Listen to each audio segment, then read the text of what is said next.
അല്ലാതെ നാടിന്റെ വികസന പദ്ധതികളെ ഞങ്ങൾ എതിർത്തിട്ടില്ല. ഇനി ഗെയിലിലേക്ക് വരൂ. ഞങ്ങൾ ഗെയിലിന്റെ തുടക്കത്തിൽ ജനങ്ങളുടെ പ്രതിഷേധത്തോടൊപ്പം നിന്നവരാണ് ഞങ്ങൾ. അതിൽ ഞങ്ങൾക്ക് കുറ്റബോധമില്ല. എന്തുകൊണ്ട്? ഒരു പുതിയ പദ്ധതി വരുമ്പോൾ ജനങ്ങൾക്ക് ആശങ്ക വരും, സ്ഥലം ഏറ്റെടുക്കുമ്പോൾ പ്രയാസം വരും. അപ്പോൾ അതിൽ വ്യക്തത വേണമെന്ന് ജനങ്ങൾ ആവശ്യപ്പെടും, നഷ്ടപരിഹാരം വേണമെന്ന് ആവശ്യപ്പെടും. അപ്പോൾ ഉത്തരവാദിത്വമുള്ള പ്രസ്ഥാനങ്ങൾക്ക് അവരോടൊപ്പം നിൽക്കേണ്ടി വരും.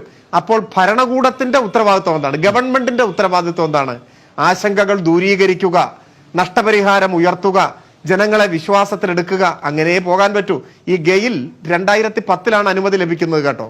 അന്ന് ഇടതുപക്ഷമാണ് കേരളത്തിൽ അധികാരത്തിലുള്ളത്. 11 നിങ്ങളുടെ ഗവൺമെന്റ് വന്നു. 16 വരെയുള്ള 5 കൊല്ലത്തിനിടയിൽ 48 കിലോമീറ്ററാണ് നിങ്ങൾ പൂർത്തിയാക്കിയത്. 2014 നിങ്ങൾ ആ പദ്ധതി ഉപേക്ഷിച്ചു. ഗെയിൽ പ്രവർത്തനം അവസാനിപ്പിച്ചു. ഈ ഗവൺമെന്റ് വന്നപ്പോൾ അത് തുടർന്നു. പ്രതിഷേധങ്ങൾ വന്നു. ആ പ്രതിഷേധം എങ്ങനെയാണ് അവസാനിച്ചതെന്ന് നിങ്ങൾ മനസ്സിലാക്കണം.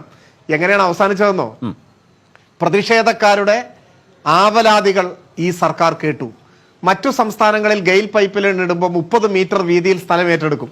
കേരളത്തിന്റെ പ്രത്യേക സാഹചര്യത്തിൽ നമ്മൾ അത് ആദ്യം 20 പിന്നെ 10 ചുരുക്കി. 5 ലക്ഷം രൂപ കാശായിട്ട് നഷ്ടപരിഹാരം ആദ്യമേ കൊടുത്തു. കാർഷിക വിളകളുടെ നഷ്ടപരിഹാരം ഇരട്ടിയാക്കി മാറ്റി.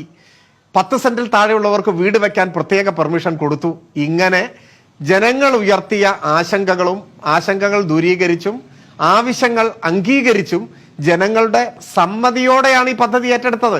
അങ്ങനെ മാത്രമേ മുൻപോട്ട് പോകാൻ പറ്റൂ. അതല്ലെങ്കിൽ നിങ്ങൾ ഉൾപ്പെടെ തടസ്സപ്പെടുത്തിയ ഈ പദ്ധതി മുൻപോട്ട് പോകുമായിരുന്നോ? ഇതാണ് ഒരു പദ്ധതി നടത്തിപ്പിലെ വൈദഗ്ധ്യം. ഇതാണ് ഒരു പദ്ധതി നടത്തിപ്പിലെ കാര്യക്ഷമത. ആ കാര്യക്ഷമതയാണ് ഇന്ന് ലോകം മുഴുവൻ പ്രശംസിക്കുന്നത്.